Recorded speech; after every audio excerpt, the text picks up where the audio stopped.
பிரசங்கின் புஸ்தகம் வாசிப்போம் அந்த வசனத்தை.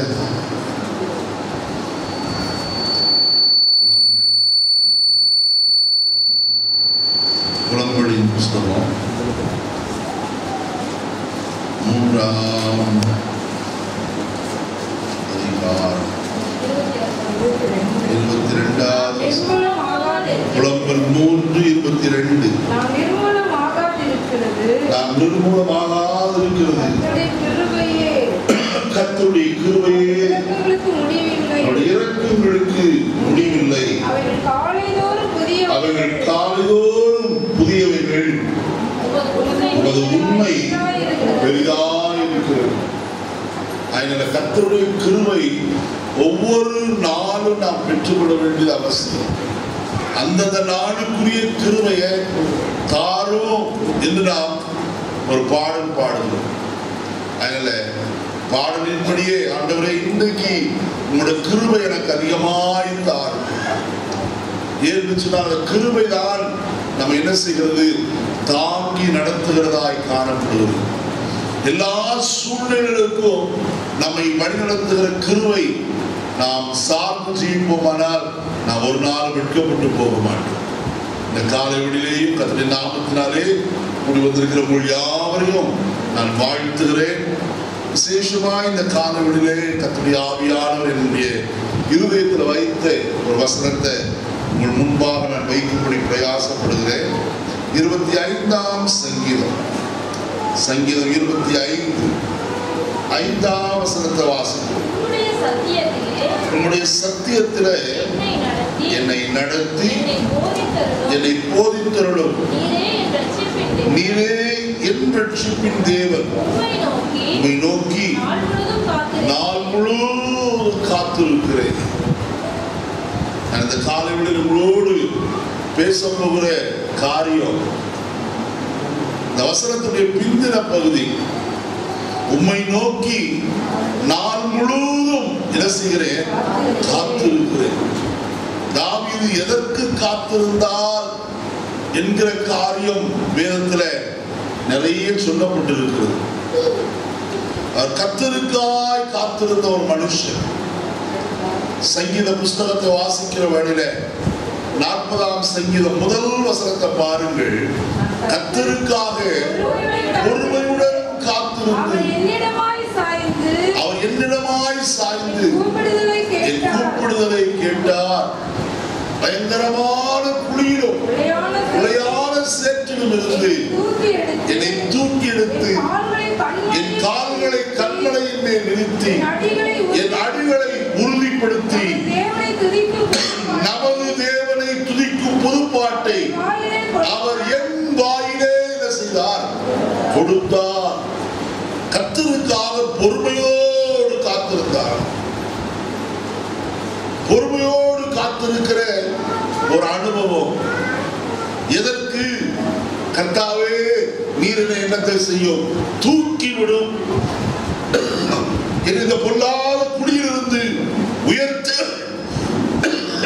நீங்களாக்கி விடும் என்று சொல்லி தாவீது கர்த்தருக்காக காத்திருக்கிற அனுபவத்தை தான் நாம் அங்கே வாசிக்கிறோம். நன்கு கவனியுங்கள் கர்த்தருடைய வசனத்தை. கர்த்தருக்காய் பொறுமையுடன் நான் என்ன செய்திருந்தேன், காத்திருந்தேன். அவர் என் பக்கமாய் சாய்ந்து என் கூப்பிடுதல் என்ன செய்தார், கேட்டார். என்ன கூப்பிடுதல்? 2வது வசனத்தில் சொல்கிறார், பயங்கரமான குழியிலும் உளையான சேற்றிலும் இருந்து அவர் என்னை தூக்கி விட வேண்டும் ஐயா. பாவ குழிக்குள்ள அமிழ்ந்திருக்கிறேன், உளையான சேற்றிலே அமிழ்ந்து கிடக்கிறேன், என்னை தூக்கி விடும் என்று கெஞ்சினார். கர்த்தர் அவர் என்ன செய்தார், தூக்கி விட்டார். தூக்கி விட்டதோடு நிறுத்தி விடவில்லை, கண்மலையின் மேல் என் கால்களை நிறுத்தி என் அடிகளை என்ன செய்தார், உறுதிப்படுத்தி அடுத்தது செய்தார். என் நமது தேவனை துதிக்கும் பொதுப்பாட்டை அவரின் வாயிலே என்ன செய்திருக்கிறார், கொடுத்திருக்கிறார். இதற்காகத்தான் நான் என்ன செய்திருந்தேன், காத்திருந்தேன் என்று தாவீது சொல்கிறார். இது போல அநேக சம்பவங்கள் நவேந்திர தாவீது குறித்து வாசிக்க முடியும். அவர் கர்த்தருடைய வேலைக்காக காத்திருந்த மனுஷன். நன்றாய் கவனியுங்கள். கர்த்தருடைய வேலைக்காக காத்திருந்தவர். தன்னுடைய சிறிய வயதிலே சாமுவேல் தீர்க்கதரிசியின் மூலமாய் அபிஷேகம் பண்ணப்பட்டிருந்தாலும் கூட இன்னும் அரியணையிலே உட்காருவதற்கு ஏற்ற தருணம் வரும் என்று அவன் என்ன செய்திருந்தான்? ஆவலோடு காத்திருந்தான். கர்த்தர் சவுலை அவன் கையில் அநேக தரம் ஒப்பு கொடுத்திருந்தோம். அவன் மேல் தன் கையை என்ன செய்யவில்லை, நீட்டவில்லை. சொல்லுகிறார்கள் யோவாவும் மற்றவர்களும் அவனை கொன்று போடுவோம், தேசத்தை நம்முடைய வசமாய் திருப்பிக் கொள்ளலாம் என்று. ஆனால் தாவீது சொல்கிறார், என்றைக்கு அவன் மரணம் அடைகிறாரோ அன்றைக்கு கர்த்தர் எனக்கு கொடுக்கும் போது நான் அதை பெற்றுக் கொள்கிறேன். அதுவரைக்கும் காத்திருந்த ஒரு மனுஷனாய் காணப்பட்டார். அருமையானவர்களே, இன்றைக்கு அநேக குறுக்கு வழியிலே உயர்வை தேடுகிறவர்களாய் காணப்படுகிறார். தாவீது ஒரு நல்ல முன்னுதாரணம். தேவனுடைய வாக்குத்தத்தத்தை பெற்றவன், தேவனுடைய அபிஷேகத்தை பெற்றவன், தேவனுடைய நடத்துதலை பெற்றவன். அவனுடைய எல்லா தகுதிகளும் ஆழத்தக்கதான தகுதிகள் எல்லாம் காணப்பட்டது. ஆனாலும் தேவனுடைய நேரத்திற்காக என்ன செய்திருந்தான்? காத்திருக்கிறவனாய் காணப்பட்டான். கர்த்தருடைய பிள்ளையே, இந்த காலை வேளையில் நன்றாக இருந்து கொள்வது வசனத்தை நாம் எடுத்தவர்கள் வாசிப்போமா? வசனத்தை முதல் சொல்லியிருக்கேன். 1 சாமுவேல் 26ஆம் அதிகாரம் 10வது வசனம். பின்னும் தாவீது கர்த்தர் அவரை அடித்து அல்லது அவருடைய காலம் வந்து அவர் மரித்து அல்லது அவர் யுத்தத்திற்கு போய் மாண்டாருடைய நான் என் கையை கர்த்தர் அபிஷேகம் பண்ணுவித்தவர் மேல் போடாதபடிக்கு கர்த்தர் என்னை என்ன செய்ய கடவர்? காக்க கடவர். நல்ல கவனிய, எவ்வளவு அழகாய் கர்த்தருடைய வேதம் சொல்கிறது. தாவீது கர்த்தருடைய நேரத்திற்காய் காத்திருந்த ஒரு மனுஷன். இன்னைக்கு நாம் காத்திருக்க வேண்டிய காரியங்கள் எவைகள் என்று சொல்லி நான் சுருக்கமாய் சிலவற்றை மட்டும் உங்களோடு கூட இந்த காலையில பகிர்ந்து கொள்ளக்கூடியாய் நான் விரும்புகிறேன். நம்முடைய தலைகளை தாழ்த்துவோமா? கர்த்தரை நோக்கி பார்ப்போம். ஆண்டவர் நம்மோடு பேசட்டும். கர்த்தருடைய வார்த்தைகள் நமக்கு வரட்டும். அவரே வார்த்தைகளை வெளிக்கொண்டு நம்மை தைரியப்படுத்தட்டும், பலப்படுத்தட்டும். இன்னைக்கு ஒரு ஆசீர்வாதமான தேவனுடைய வார்த்தைகளை பெற்றுக் கொண்டவர்களாய் இந்த இடத்திலிருந்து கடந்து போவோமாக. பரலோகத்தின் நல்ல பிதாவே, நல்ல வேளைக்காய் ஸ்தோத்திரிக்கிறோம். இந்த காலையிலே எங்களோடு நீர் பேசின வார்த்தைகளுக்காய் ஸ்தோத்திரம் ஐயா. திரும்பவும் எங்களோடு இடைப்பட சித்தமாய் இருக்கிறீர். அதற்காக நமக்கு நன்றி சொல்லுகிறோம். விசேஷமாய் கர்த்தாவே ஸ்தோத்திரிக்கிறோம். இந்த காலையிலே தாவீது சொன்னது போல நாள் முழுவதும் கர்த்தாவே உமக்கு காத்திருக்கிறேன் என்று சொன்னாரே. நாங்கள் காத்திருக்க வேண்டிய காரியங்கள் இன்னது என்று இந்த காலையில் எங்களுக்கு உணர்த்தி காட்டும்படிக்கு செபிக்கிறோம். வேதவசனத்தை விலக்கி காட்டுவீராக. எம்மாவூருக்கு போன சீஷரோடு வேதத்தை விலக்கி காட்டி சென்றீரே. ஆண்டவரே, கூட பாதையில் எப்படியிலே உட்கார்ந்திருந்த மரியாளுக்கு வேதத்தை விலக்கி காட்டினீரே. இன்றைக்கும் எங்களுக்கு ஆண்டவரே வசனத்தை விலக்கி காட்டும். நாங்கள் புரிந்து கொள்ளும் ஞானத்தை எங்களுக்கு தருவீராக. அவளின்படி கை கொள்ள, அவளின்படி செய்ய எங்களுக்கு உதவி செய்வீராக. அடியை மறைத்துக் கொள்ளும். ஒவ்வொரு இருதயத்தின் இந்த காலவெளியில கர்த்தருடைய ஆவியானவர் திறக்கும்படியாய் ஜெபிக்கிறேன். வசனங்கள் இருதயத்தின் ஆழத்துல சென்று நூறத்தனையான பலனை தரும்படியாய் ஜெபிக்கிறேன். ஒன்றும் வீணாய் போகக்கூடாது. வல்லமை விளங்கப்படும். இயேசுவின் நாமத்தில் பிதாவே, ஆமென். மறுபடியும் வசனத்தை வாசிப்போம். 25வது உம்முடைய சத்தியத்திலே என்னை நடத்தி என்னை போதித்தருளும். நீரே என் ரட்சிப்பின் தேவன். உம்மை நோக்கி நாள் முழுவதும் என்ன செய்கிறேன்? காத்திருக்கிறேன். வசனத்துடைய தலைப்பை வைத்துக் கொண்டு உங்களோடு கூட நாம் காத்திருக்கிற அல்லது பரிசுத்தவான்கள் காத்திருந்த சில அனுபவங்களை உங்களோடு நான் பகிர்ந்து கொள்ளும்படியாய் விரும்புகிறேன். பரிசுத்த லூக்கா எழுதின சுவிசேஷம் 2ஆம் அதிகாரம் 25ஆம் வசனம் கொண்டு வாசிப்போம். சிமியோன் என்னும் பெயர் கொண்ட ஒரு மனுஷன் ஈசன் எருசலேமில் இருந்தார். அவன் நீதியும் தேவ பக்தி உள்ளவனாயும் இஸ்ரவேலின் ஆறுதல் வர காத்திருக்கிறவனாயும் இருந்தான். அவன் மேல் பரிசுத்த ஆவி இருந்தார். கர்த்தருடைய கிறிஸ்துவினை காண முன்னே மரணமடைய மாட்டாய் என்று பரிசுத்த ஆவியினாலே அவனுக்கு அறிவிக்கப்பட்டும் இருந்தது. அவன் ஆவியின் ஏவுதலினால் தேவாலயத்திலே வந்திருந்தான். இயேசு என்று பிள்ளைக்காக நியாயப்பிரமாண முறைமைப்படி செய்வதற்கு தாய் தகப்பன்மார் அவரை உள்ளே கொண்டு வருகையில் அவன் அவரை தன் கைகளில் ஏந்தி கொண்டு தேவனை ஸ்தோத்திரித்து, ஆண்டவரே, உமது வார்த்தையின்படி உமது அடியேனை இப்பொழுது சமாதானத்தோடு போக விடுகிறேன். கர்த்தருடைய பரிசுத்த நாமத்துக்கு ஸ்தோத்திரம் உண்டாகட்டும். வாசிக்கப்பட்ட வேத பகுதியில 25ஆம் வசனம் இப்படி சொல்லுகிறது: சிமியோன் என்னும் பேர் கொண்ட ஒரு மனுஷன் எருசலேமில் இருந்தார்.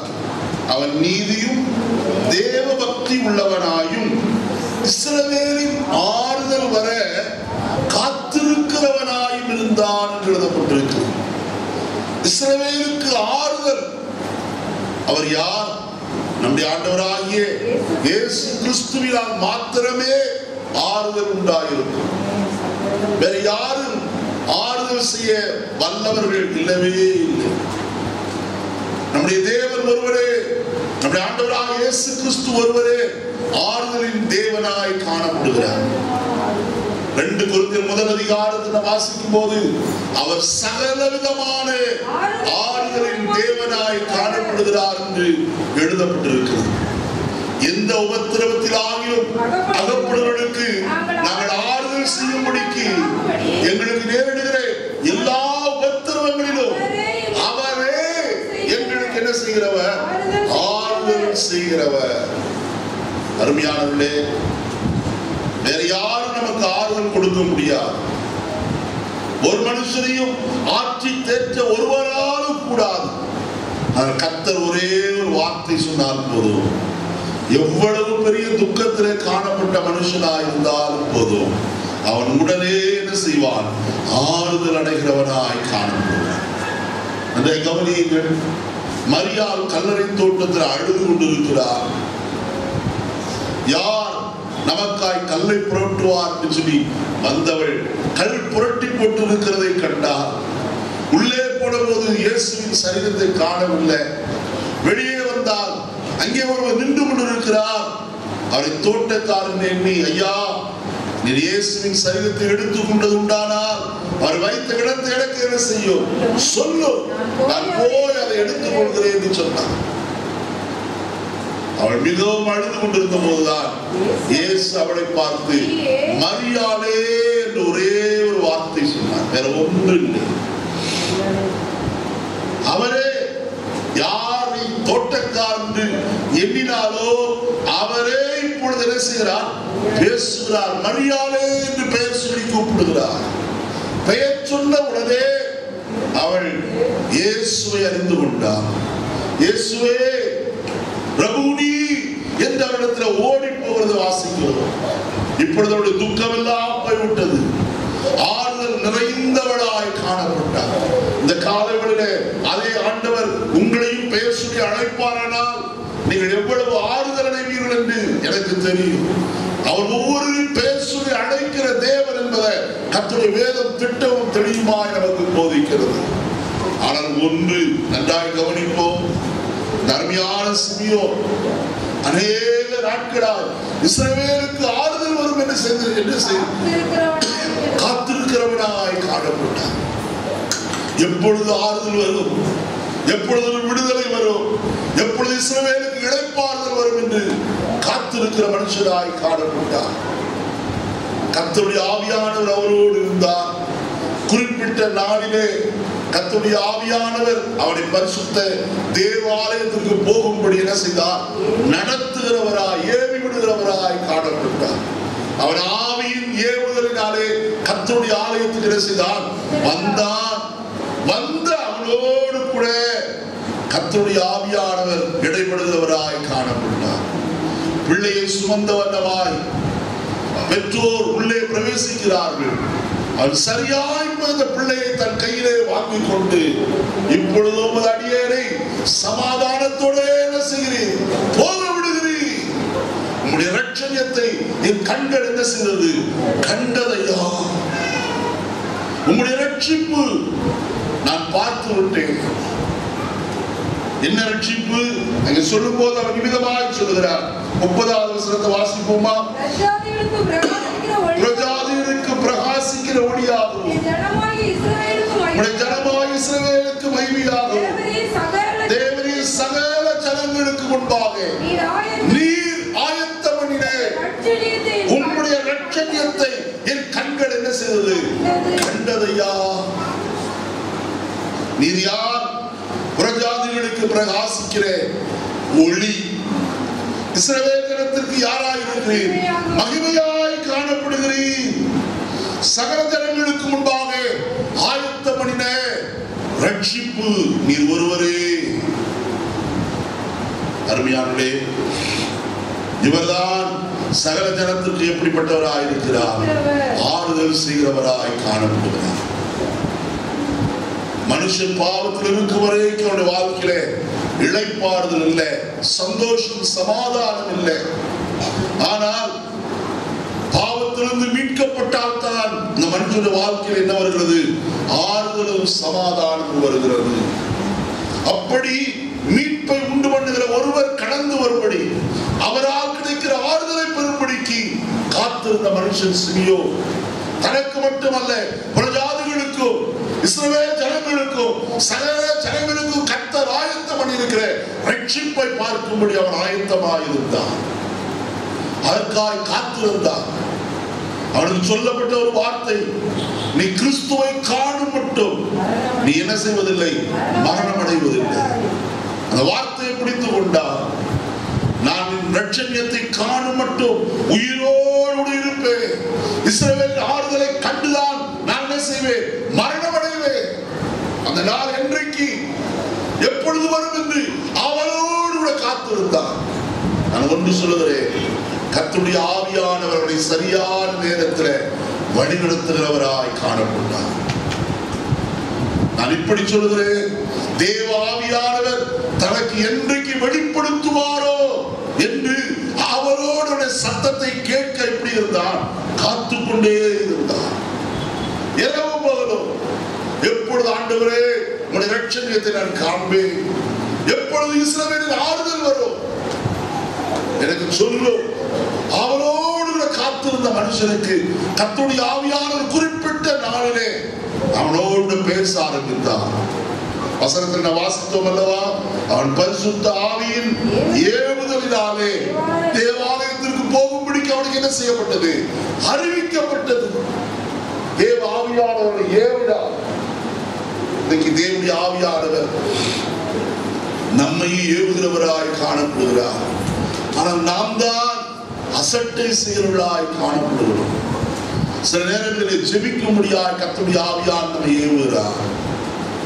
சில குறிப்பிட்ட நபர்களுக்காக வாரத்தோடு ஜெபிக்க இரவு நேரங்களிலே பகல் நேரங்களிலே கர்த்தர் நம்மை உணர்த்தி வைக்கிறார். நாம் அந்த செய்திக்கு அவருடைய வார்த்தைக்கு கீழ்ப்படுகிறோமா? என்னை கேட்கிற அருமையான தேவச்சனமே, தேவன் நம் ஒவ்வொருவரோடு இடைப்படுகிற தேவனாய் இருக்கிறார்.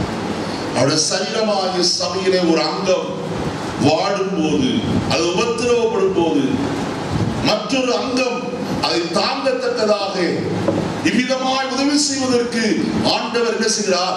ஏவுகிறார். ஜெபிக்க தூண்டுகிறவராய் காணப்படுகிறார். நாம் ஜெபிக்கிறோமா? அருமையானவர்களே, நான் கடந்த நாட்கள் ஒரு சம்பவத்தை உங்களுக்கு சொன்னேன். சிவகாசியில் வந்த ஒரு போதகர் சொன்னேன், அவருடைய சொந்த சாட்சி. அவருடைய பிள்ளைகள் அமெரிக்க ராணுவத்திலே காணப்பட்டார்கள். கண்ணி வெடிக்கி அகப்பட்டு கொண்டதான வேளையில அந்த இரவு நேரத்தில் சபையிலே கூடி வந்த ஒரு சகோதரியை எழுப்பி அந்த மனுஷன் அந்த சகோதரிய பெயரை சொல்லி அவருக்காய் ஜெபிக்கும்படிக்கு தூண்டி விட்டார். நீ ஆதாமுக்காய் ஜெபம் பண்ணு என்று சொல்லி அந்த சகோதரி பாரத்தோடு ஜெபித்துக் கொண்டிருந்தார். என்ன ஏது என்று தனக்கு தெரியாது. ஆனால் அவருக்காய் விடாதபடிக்கு அன்றைக்கு ராத்திரி அதிகமாய் ஜெபித்தார். குறிப்பிட்ட நேரமாயிற்று. அவருடைய இருதயத்தில் ஆழத்தில் ஒரு சமாதானம் வந்தது. தன் டைரியில குறித்து வைத்தார். அடுத்த வாரத்துல ஞாயிற்றுக்கிழமை ஆலயத்திற்கு வந்து போதகரை சந்தித்து சொன்னார், இந்த நாளிலே உங்களுடைய மகனுக்காய் ஜெபிக்கும்படி கர்த்தருடைய ஆவியானவர் என்னை உணர்த்தினார். அதிக வாரத்தோடு மணிக்கணக்கிலே நான் ஜெபித்து அதுக்கு பிறகு சமாதானம் உண்டாயிற்று. மகனுக்கு ஏதாயும் நடந்ததா, ஏதாயும் காரியங்களை கேள்விப்பட்டீரா என்று சொன்னார். அப்பொழுதுதான் அவர் சொன்னாரா, ஆம், என்னுடைய மகன் இந்த குறிப்பிட்ட நாளிலே ஒரு பெரிய ஆபத்திலே அகப்பட்டு கொண்டார். என் தகப்பனார் என்னிடத்தை கூட சொல்லாதபடி உன்னை ஜெபிக்கும்படிக்கு தூண்டி விட்டு இருக்கிறார் என்று சொல்லி சந்தோஷப்பட்டார். கர்த்தர் ஆபத்திலிருந்து விடுவித்த காரியத்தையும் சொன்னாரா. இந்த காலையிலே நான் உங்களுக்கு சொல்லுகிறேன், நம்முடைய வாழ்க்கையில தேவ ஆவியானவர் ஏவும் போது அது கீழ்ப்படிய மனதுள்ளவர்களாய் நாம் காணப்பட வேண்டியது அவசியம். நாம் அப்படி கீழ்ப்படுகிறோமா? இஸ்ரவேலின் ஆறுதல், எல்லாருக்கும் கிடைக்கிற ரட்சிப்பு, அதை பார்க்கத்தக்கதாக அவளோடு காத்திருந்தார். கண்டு என்ன செய்தார்? களி கூர்ந்தார் என்று கர்த்தருடைய வேதம் சொல்கிறது. எவ்வளவு பெரிய சந்தோஷம்! கர்த்தர் தன்னிடத்திலே சொன்ன அந்த வாக்குத்தத்தமானது நிறைவேறுவதை காணும் போது எவ்வளவு மகிழ்ச்சியோட வாழ்க்கை இருந்திருக்கும். எத்தனை பேரிடத்துல சொல்லியிருப்பார், ஆண்டவர் என்னோடு இப்படி சொன்னார், அந்த வார்த்தையை கர்த்தர் செய்தார், நிறைவேற்றினார். அருமையானவர்களே, நம்முடைய வாழ்க்கையில் தேவன் கொடுக்கிற வாக்குத்தத்தங்களை நிச்சயமாக செய்கிறவர், நிறைவேற்றியே ஆகிறவர். அவர் இஸ்ரவேலின் ஆறுதல் மட்டுமல்ல, அவர் ரட்சிப்பாய் காணப்படுகிறார். மாத்திரமல்ல, அதே அதிகாரத்தில் வாசிக்கும் போது 10ஆம் வசனம் சொல்கிறது, எல்லா ஜனத்திற்கும் மிகுந்த சந்தோஷத்தை உண்டாக்குறவர். நல்ல கவனிங்க, எல்லா ஜனத்துக்கும் என்னத்தை கொடுக்கிறது? மிகுந்த சந்தோஷம். யாருடைய பிறப்பு நிமித்தம்? இயேசு கிறிஸ்துவின் பிறப்பு நிமித்தம் எல்லா ஜனத்துக்கும் என்ன வருகிறது? மிகுந்த மகிழ்ச்சி வரப்போகிறது. அதை குறித்து நான் நிறைய சொல்லிக் கொண்டு போகலாம். ஏசாயா 9:6 வாசிக்கிறோம், நமக்கு ஒரு குமாரன் பிறந்தார், நமக்கு ஒரு பாலகன் பிறந்தார், நமக்கு ஒரு குமாரன் கொடுக்கப்பட்டார், கர்த்தர் தோளின் மேல் இருக்கும், அவர் நாமம் அதிசயமானவர், ஆலோசனை கர்த்தர், வல்லமையுள்ள தேவன், நித்திய பிதா, சமாதான பிரபு எனப்படும். ஆண்டவரே, இந்த காலைகளில் நன்றாக இருந்து கொள்வோம்.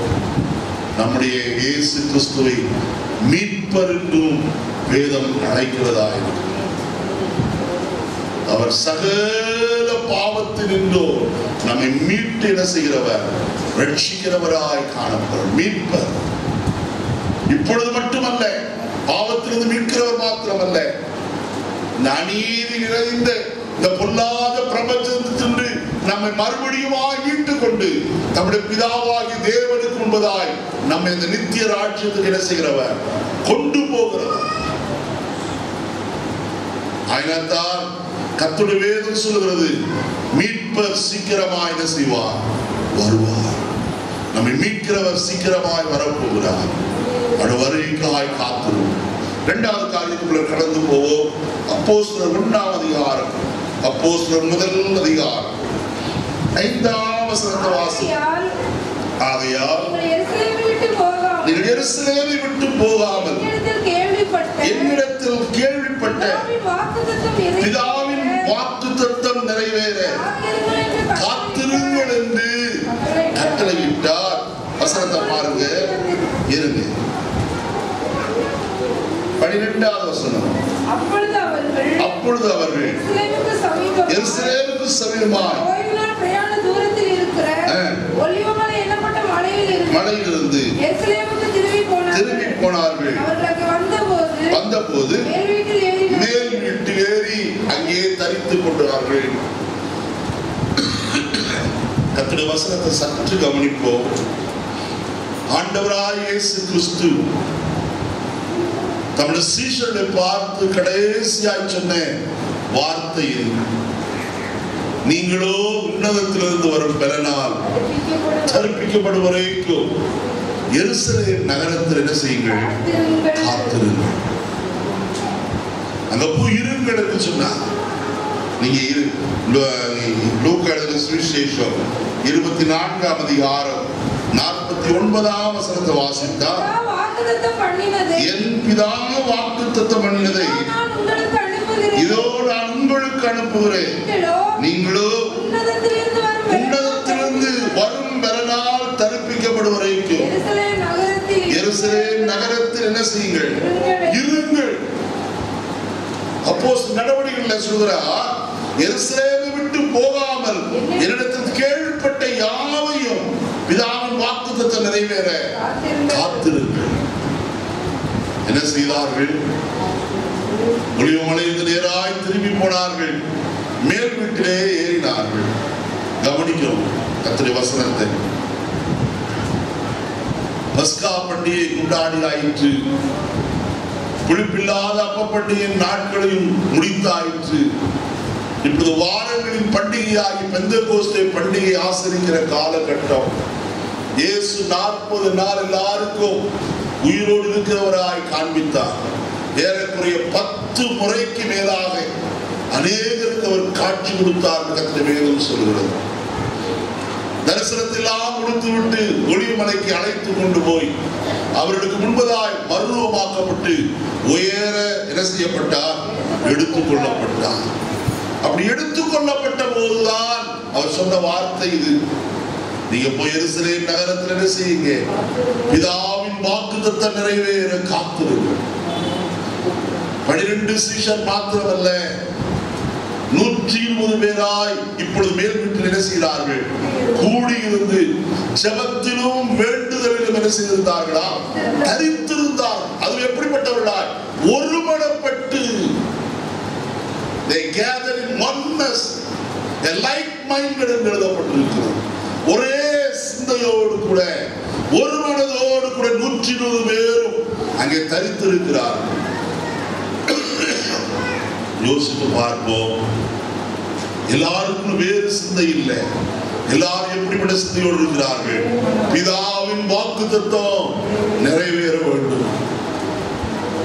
உன்னதத்திலிருந்து ஒரு பலன் நம்ம மேல் செய்யப்பட வேண்டும், ஊற்றப்பட வேண்டும்.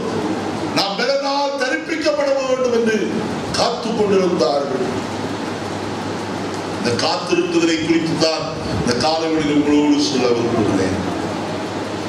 நாம் ரட்சிக்கப்பட்டோம் என்று சொல்கிறோம், ஞானஸ்நானம் பெற்றோம், பரிசுத்தாவின் அபிஷேகத்தை பெற தேவ சமூகத்தில் வாஞ்சித்தவர்களாய் காணப்படுகிறோமா? ஆண்டவரே, என்னை உம்முடைய ஆவியினால் நிரப்பும் என்று நாம் கேட்கிறவர்களாய் காணப்படுகிறோமா?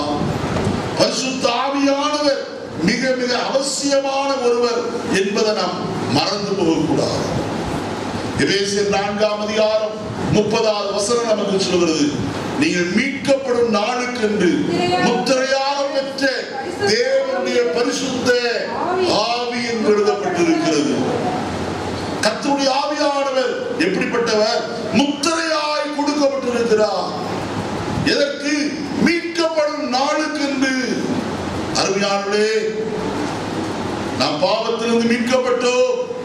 இனி நம் சரீர மீட்பு ஒன்று இருக்கிறது. சகல சிருஷ்டிகளும் ஏகமாய் தன்னுடைய மீட்புக்காய் அவரோடு என்ன செய்கிறது? காத்திருக்கிறது. அந்தபடியே நாமும் நம்முடைய சரீர மீட்பு வர என்ன செய்கிறோம்? காத்திருக்கிறோம் என்று எழுதப்பட்டிருக்கிறது. இந்த சரீர மீட்பு நமக்கு உண்டாக வேண்டுமானால் நமக்கு தேவையான ஒன்று கர்த்தருடைய பரிசுத்த ஆவியானவர். இன்னைக்கு அநேகரை உணர்ந்து கொள்வதில்லை.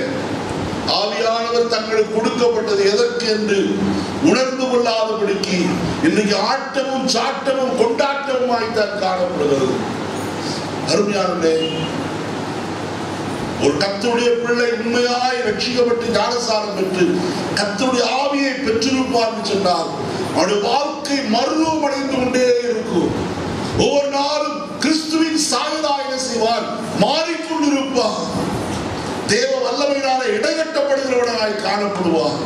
அவன் அநேகருக்கு என்ன செய்யப்படுவான்? ஆசீர்வதிக்கப்பட்டவனாய் காணப்படுவான். நாம் இந்த ஆவியானவரை பெற்றுக் கொள்வதற்கு ஆவலோடு கூட காணப்படுகிறோமா?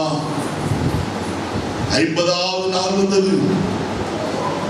யார் யாரும் எதிர்பார்த்திராத இந்த சந்தர்ப்பத்தில் சடுதியாய் அந்த வீட்டுக்குள்ளே ஒரு காற்று, ஒரு பெரிய முழக்கம் உண்டாகி அவர் இருந்த வீடு முழுவதும் என்ன செய்தது? நிரப்பிற்று. அவள் எல்லாருமே பரிசுத்த ஆவியானவர் வந்து என்ன செய்தார்? அமர்ந்திருந்தார். எவ்வளவு பெரிய மகிமையான ஒரு காரியம்! எதற்கு அமர்ந்தார்? கர்த்தருடைய வசனம் சொல்லுகிறது. 2ஆம் அதிகாரத்தை பாருங்கள். அங்கே வசனத்தை எப்படி வாசிக்கிறோம்? 11வது வசனத்தை வாசிப்போம். கிரேக்கரும் அரபியருமாகிய நாம் நம்முடைய பாஷைகளில் இவர்கள் தேவனுடைய மகத்துவங்களை பேச கேட்கிறோமே. ஆவியானவரை பெற்றதற்கு எதற்கு? தேவனுடைய மகத்துவத்தை பேசுவதற்கு, தேவனுடைய மகத்துவத்தை சொல்லி துதிப்பதற்கு. ஐயா, ஒருவேளை மற்றவர்கள் அறிய மாட்டார் நாம் என்ன பேசுகிறோம் என்று சொல்லி.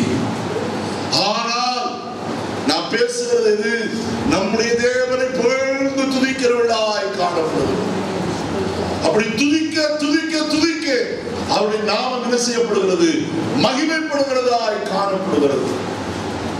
அருமையானவர்களே, நீங்கள் அப்போஸ்தலர் நடவடிக்கையின் புஸ்தகம் 11ஆம் அதிகாரத்துக்குள்ள கொஞ்சம் கடந்து வாருங்கள். 45ஆம் வசனத்தை வாசிப்போம். அவர்கள் பல பாஷைகளை பேசுகிறதையும் தேவனுடைய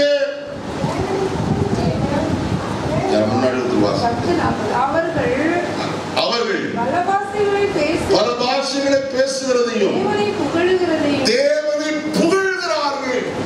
யாரை புகழ்ந்து பேசுகிறார்கள்? அந்நிய பாஷையில பேசும்போது நாம் யாரை புகழ்ந்து பேசுகிறோம்? நம்முடைய தேவனை புகழ்ந்து பேசுகிறோம். வேற யாரையும் புகழ்கிறது இல்லையா? அவர் ஒருவரே துதிகளின் பாத்திரராய் இருக்கிறவர். கர்த்தருடைய வேதத்தில் வெளிப்படுத்துகிற விசேஷத்தில் சொல்லப்பட்டிருக்கு, இது ஒருவரே கணத்துக்கு யாராய் இருக்கிறீர்?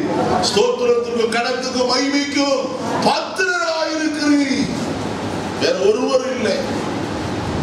அதற்குத்தான் தேவ ஆவியானவர் நமக்கு கொடுக்கப்பட்டிருக்கிறார். நான் கர்த்தரை துதிக்கிறோமா?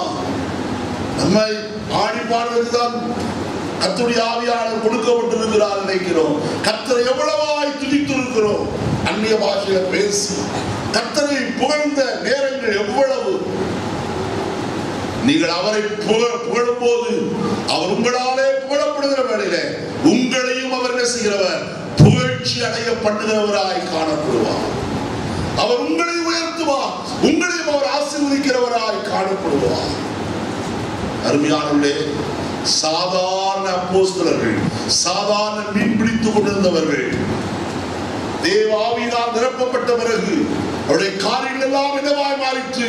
வித்தியாசமாய் மாறிற்று. எவ்வளவு மேன்மையான அனுபவத்துக்குள் அவர் நடத்தப்பட்டார்கள். அவர்களை கொண்டு அற்புதங்கள் நடந்தது, அடையாளங்கள் நடந்தது. மனுஷனுடைய இருதயத்தில் இருக்கிற காரியங்கள் கர்த்தருக்கு வெளிப்படுத்தி காட்டுகிறவராய் காணப்பட்டார். அன்னைக்கு இருந்த சபைக்குள்ள ஒரு பெரிய நடுக்கம், கலக்கம் உண்டாயிற்று. எல்லாரும் அவர்களுக்கு அடங்கி என்ன செய்திருந்தார்கள்? கீழ்ப்படிந்திருந்தார்கள் எழுதப்பட்டிருக்கு. இந்த காலை வேளையில் அருமையான கர்த்தருடைய ஜனமே, நாம் தேவ ஆவியானவரை பெற்றுக் கொள்வதற்கு காத்திருந்த சீஷனை போல நாம் காத்திருக்க வேண்டும். அவரோடு கேட்க வேண்டும், ஆண்டவரே என்னை நிரப்பு ஆண்டவரே. ஏசாயா தீர்க்கன் சொல்லும் போது 28ஆம் அதிகாரம் 11ஆம் வசனத்தை சொல்கிறார். இதுவே இளைத்தவனை பரிகாச உதடுகளினாலும் அந்நிய பாஷையினாலும் இந்த ஜனத்தோட பேசுவார். இதுவே நீங்கள் இளைத்தவனை இளைப்பாற பண்ணத்தக்க இளைப்பாறுதல். இதுவே என்னவாயிருக்கிறது? ஆறுதல். எது? அந்நிய பாஷையில பேசும்போது நமக்கு என்ன கிடைக்கிறது? ஆறுதல், சமாதானம் கிடைக்கிறது. நன்றாய் கவனியுங்கள். 13ஆம் அதிகாரம் அப்போஸ்தலர் புஸ்தகம் கடைசி வசனத்தை வாசிப்போம். அப்போஸ்தலர் 13 கடைசி வசனம். சீஷர்கள் சந்தோஷத்தினாலும் பரிசுத்த ஆவியினாலும் ஆவியானவர் ஆவியானவருக்குள்ள நிரப்பப்பட்ட போது அவர்கள் எப்படி இருந்தார்கள்? சந்தோஷத்தினாலே நிரப்பப்பட்டிருந்தார்கள். அவர்கள் கொடிய தரித்திரம் இருந்தது, உபத்திரவங்கள் இருந்தது, பாடுகள் காணப்பட்டது. ஆனால் அவர்கள் சந்தோஷமாக இருக்க காரணம் என்ன? கர்த்தருடைய ஆவியானவர், தேவ ஆவியானவர் அவர் நிறைந்திருந்தபடினாலே சந்தோஷமுள்ளவர்களாய் காணப்பட்டார்கள். வேதம் எவ்வளவு அழகாய் சொல்கிறது. பரிசுத்த ஆவியானவர் இதற்கு மட்டும்தானா? வேதம் எத்தனை காரியங்களை நமக்கு தெளிவுபடுத்தி காட்டுகிறது. வாசிப்போம். ரோமருக்கு எழுதிடுவோம் 8ஆம் அதிகாரம் 11ஆம் வசனத்தை வாசிப்போம். ரோமர் 8:11.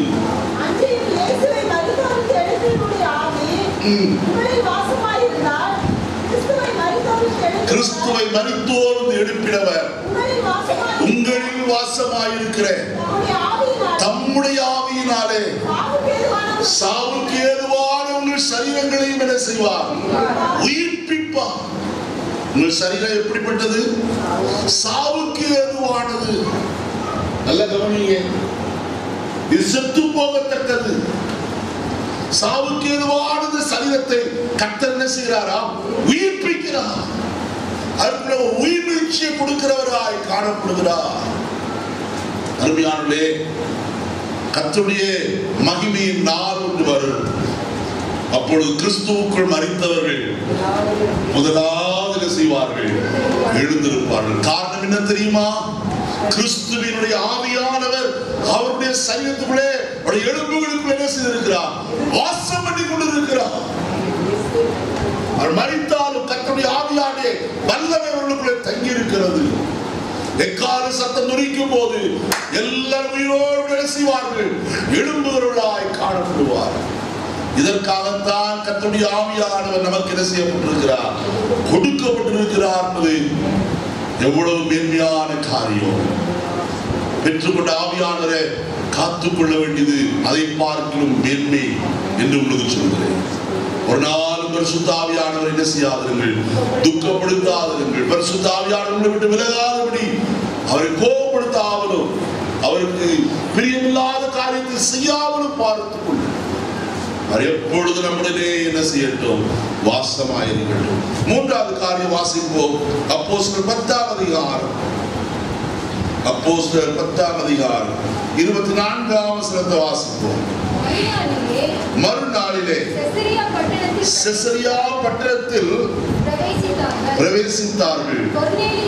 கொர்நேலியு தன் உறவின் முறையாரையும் தன்னுடைய விசேஷித்த சிநேகிதரையும் கூட வரவழைத்து அவர்களுக்காக காத்திருந்தார். நல்ல கவனிங்க, இத்தாலியா பட்டாளத்திலே 100 அதிபதி என்கிற ஒரு மனுஷன், கொர்நேலியு என்கிற மனுஷன் ஒருவன் இருந்தான். அவன் தேவ பக்தியுள்ளவன், தேவனுக்கு பயந்தவனாய், உத்தமனாய், நீதிமானாய் ஜீவித்தவன். அவனிடத்திலே ஒரு நாள் கர்த்தருடைய தூதன் கடந்து வந்தான்.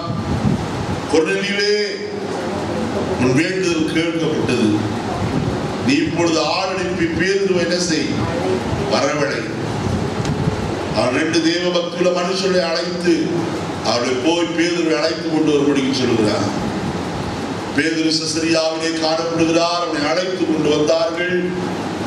அழைத்து கொண்டு வந்த பேதுருவுக்காய் இப்பொழுது கொர்நேலியு வீட்டார் மாத்திரமல்ல, அவருடைய சிநேகிதரும் உறவின் முறையார் எல்லாரும் என்ன செய்கிறார்கள்? காத்திருக்கிறார்கள். எதற்கு தெரியுமா? அவனை பார்க்கிறதுக்கு அல்ல. நல்ல கவனிக்க, அவனை தரிசிப்பதற்கு அல்ல. வசனத்தை வாசிப்போம். 33ஆம் வசனம். அந்தபடியே நான் உடனே உங்களிடத்திற்கு ஆள் அனுப்பினேன். நீர் வந்தது நல்ல காரியம். தேவனாலே உமக்கு கட்டளையிடப்பட்ட யாவையும் கேட்கும்படிக்கு நாங்கள் எல்லாரும் இப்பொழுது இப்போ தேவ சமூகத்தில் என்ன செய்திருக்கிறோம்? கூடி வந்திருக்கிறோம். எதற்கு நாங்கள் காத்திருக்கிறோம் என்றால், தேவனால் உமக்கு கட்டளையிடப்பட்ட காரியங்களை நாங்கள் கேட்கும்படிக்கு. இன்னும் அதை தெளிவாக சொல்கிறேன். 11ஆம் அதிகாரத்துக்குள்ள வாருங்கள். 14ஆம் வசனத்தை வாசிப்போம். நீயும் உன் வீட்டார் அனைவரும் ரட்சிக்கப்படுவதற்கு ஏதுவான வார்த்தைகளை உனக்கு சொல்லுவான் என்று அந்த தூதன் தன்னுடனே சொன்னதாக எங்களுக்கு அறிவித்தார். என்னத்தை சொல்லுவார்? தேவனால் கட்டிடப்பட்ட காரியம் என்ன? ரட்சிப்புக்கு ஏதுவான காரியம். தேவன் கட்டளையிட்ட காரியம் அதுதான். அறியாமை உள்ள காலங்களில் தேவன் காணாதவர் போல் இருந்தார். இப்பொழுதோ எங்கும் உள்ள மனுஷர் எல்லாரும் என்ன செய்ய வேண்டும் என்று விரும்புகிறாரா? ரட்சிக்கப்பட, மனம் திரும்ப, அவர்கள் கர்த்தரை ஏற்றுக்கொள்ள வேண்டும் என்று என்ன செய்கிறார்? அவர் கட்டளையிடுகிறவராய் காணப்படுகிறார்.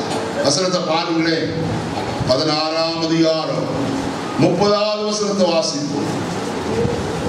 16 அப்போஸ்தலர் 16:30. 16:30மா? மணிக்கு 17:30.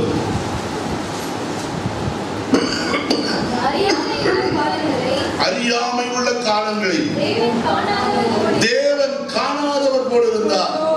இப்பொழுதோ மனம் திரும்ப வேண்டும் என்று எங்கும் உள்ள மனுஷருக்கு என்ன செய்கிறார்? கட்டளையிடுகிறார். இது கட்டளை. ஐநத்தார் பொருளி சொன்னார், தேவனால் கட்டளப்பட்ட காரியங்களை நாங்கள் கேட்கும்படிக்கு இப்பொழுது என்ன செய்கிறோம்? கூடி வந்திருக்கிற ஐயா.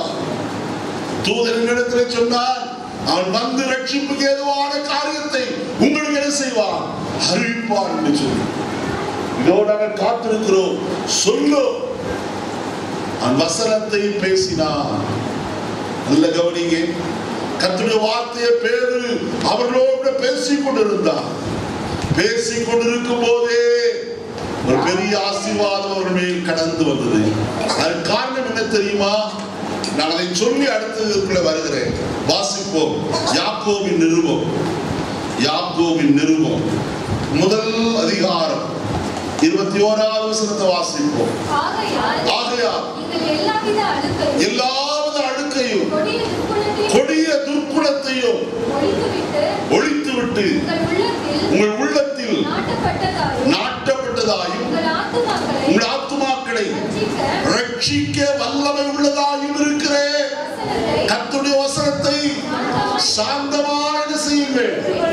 என்ன செய்யுங்க? ஏற்றுக்கொள்ளுங்கள். வசனம் எப்படிப்பட்டது? வசனம் எப்படிங்க? ஆத்துமாக்களை ரட்சிக்க வல்லமை உள்ளது. ஹல்லேலூயா. அருமையான கர்த்தருடைய பிள்ளையே, தேவனுடைய வாயிலிருந்து புறப்படுகிற வார்த்தை சாதாரணமானதல்ல. எந்த மனுஷனும் ரட்சிக்கத்தக்க வல்லமை உள்ளதாய் காணப்படுகிறது. ஆயிரத்தால் வேதத்தில் வாசிக்கிறோம், கர்த்தருடைய வசனம் கண்மலையை நொறுக்கும் சம்மட்டியை போல இருக்கிறது என்று எழுதப்பட்டிருக்கிறது. அது அக்கினியை போல காணப்படுகிறது என்று எழுதப்பட்டிருக்கிறது. கர்த்தருடைய ஜனமே, தேவனுடைய வசனம் சாதாரணமானதல்ல. இன்னைக்கு அநேகர் நினைத்துக் கொண்டிருக்கிறார்கள் கர்த்தருடைய வசனம் சாதாரணம் என்று நினைத்துக் கொண்டிருக்கிறார்கள். அது சாதாரணமானதல்ல, அது வல்லமை உள்ளது. அது எப்படிப்பட்ட வல்லமை உடையதாக இருக்கிறது? ஆத்துமாக்களை ரட்சிக்க வல்லமை உள்ள தேவனுடைய வசனம். அந்த வசனம் இன்னைக்கு நம்மை ரட்சித்திருக்கிறது ஐயா. சவுல் என்பவன் கொடிய மனுஷராய் காணப்பட்டவன், சபையை பாலாக்கி உபத்திரப்படுத்திக் கொண்டிருந்தவன். அப்படிப்பட்ட மனுஷரிடத்திலே கர்த்தர் சந்திக்கும்படியாய் சித்தம் உண்டார். ஒரே ஒரு வார்த்தை மத்தியானத்திலே சூரிய வெளிச்சத்தில் அதிகமான வெளிச்சம் அவனை சுற்றி பிரகாசித்த போது அவன் முகங்குப்புற விழுந்தான்.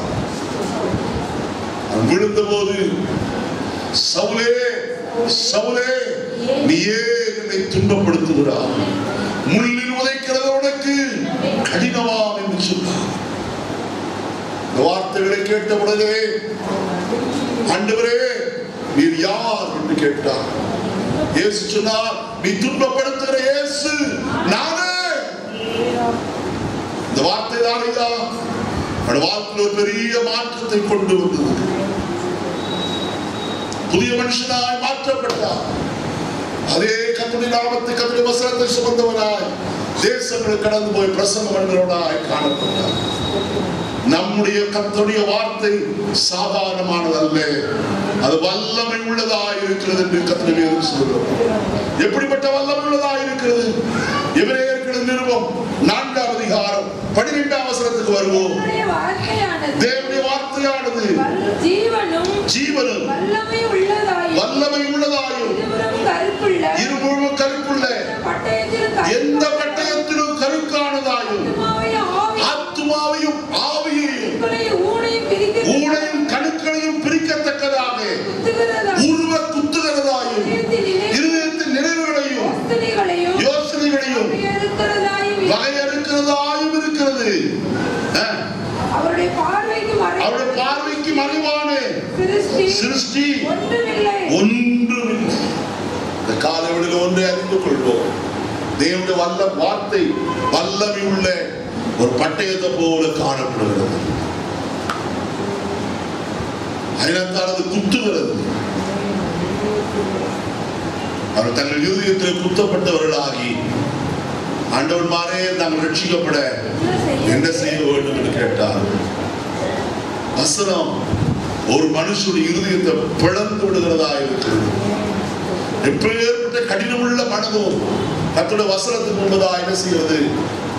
பிரிக்கப்படுகிறது. ஆயினத்தான் ஆண்டவர் ஏசாயா தீர்க்கதரிசியை கொண்டு சொல்லும் போது சொன்னார், என் வசனத்துக்கு நடுகிறவனையே நோக்கி பார்ப்பேன். என் வசனம் அது ஒரு கால வெறுமையாய் திரும்புவது இல்லை. அது நான் அனுப்பின காரியமாகும்படிக்கிற செய்யும், வாய்க்கும். நிச்சயமாய் கர்த்தருடைய வசனம் ஒரு நாள் வெறுமையாய் திரும்புவதில்லையா?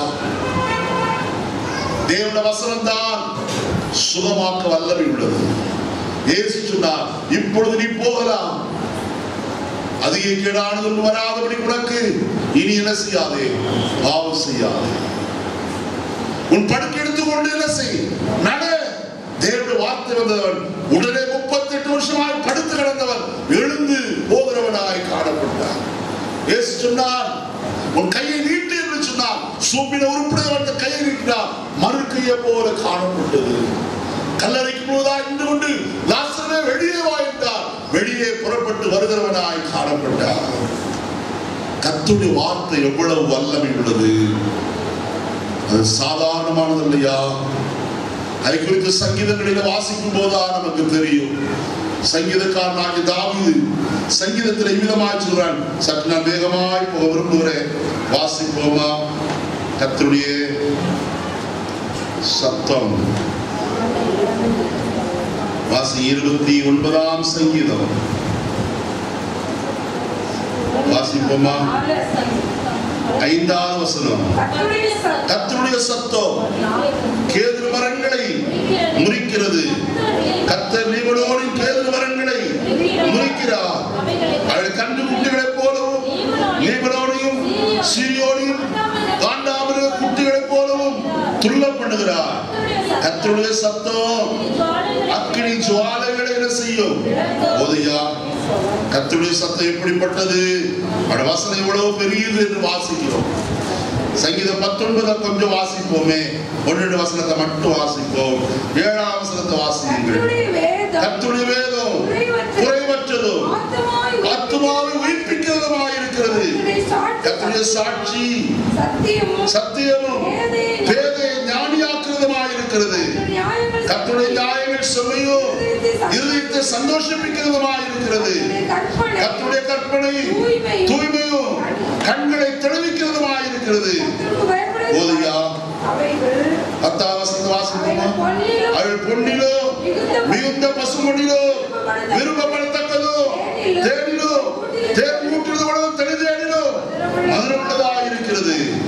அன்றி அவைகளால் அடியே எச்சரிக்கப்படுகிறேன். கைக்கொள்வதனால் மிகுந்த பலன் உடையா. தேவனுடைய வசனம் எவ்வளவு பிரயோஜனம் உள்ளது! அந்த வசனத்தை தான் நாங்கள் கேட்கும்படிக்கு என்ன செய்திருக்கிறோம்? கூடி வந்திருக்கிறோம். வசனத்தை கேட்டாங்க. வசனம் பாருங்க. அப்போஸ்தலர் 10ஆம் அதிகாரம் 44ஆவது வசனத்தை வாசிப்போமா? இந்த வார்த்தைகளை பேதுரு பேசிக் கொண்டிருக்கையில் வசனத்தை கேட்டவர்கள் யாவர் மேலும் ஹல்லேலூயா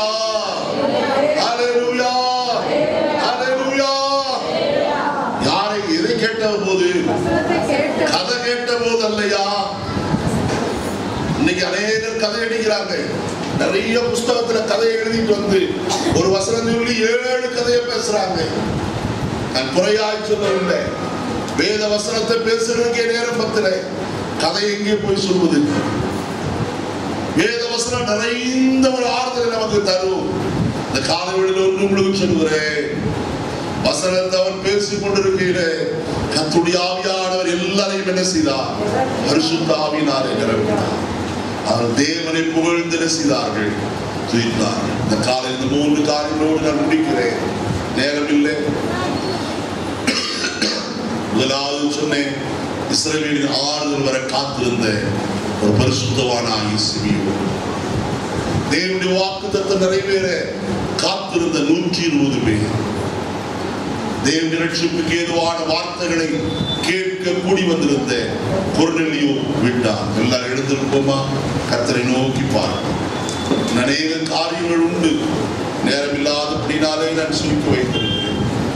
கர்த்தருக்கு சித்தமானால் அடுத்த வாரத்தில் உங்களோடு நான் பேசுகிறேன்.